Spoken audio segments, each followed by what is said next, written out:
خطوات باش نرجع معاكم وصفة الكنافة بالشوكولا.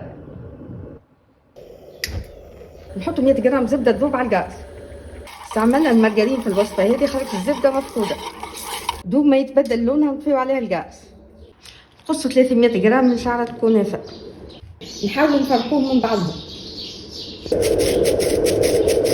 نحطوا مغرفتين سكر محوى. توا نحطوا الزبدة اللي ذوبناها.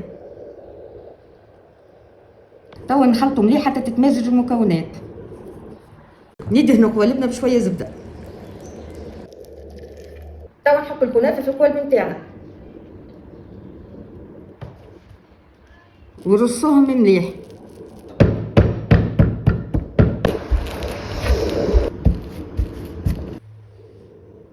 نغطيهم ونخليهم 20 دقيقة يرتاحوا في الفريجيدير.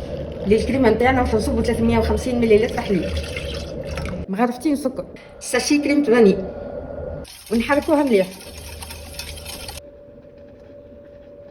دوب ما نوصلوا للقوام هذا نزيدوا 100 مليلتر قشطة سائلة، نحركوا مليح هكا تكون الكريمة نتاعنا حاضرة. نصبوا الكريمة في القوالب نتاعنا. نحطوا زوج صوابع شوكولاتة يذوبوا، مغرفتين زيت. توا نصبوا الشوكولاتة نتاعنا فوق الكريمة.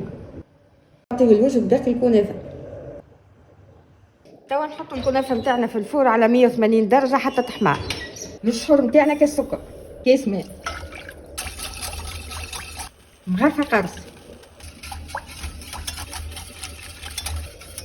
دوب ما تغلي شوية نحطوا ساشيه سكر فاني ونخلطوا مليح باش يتحل السكر.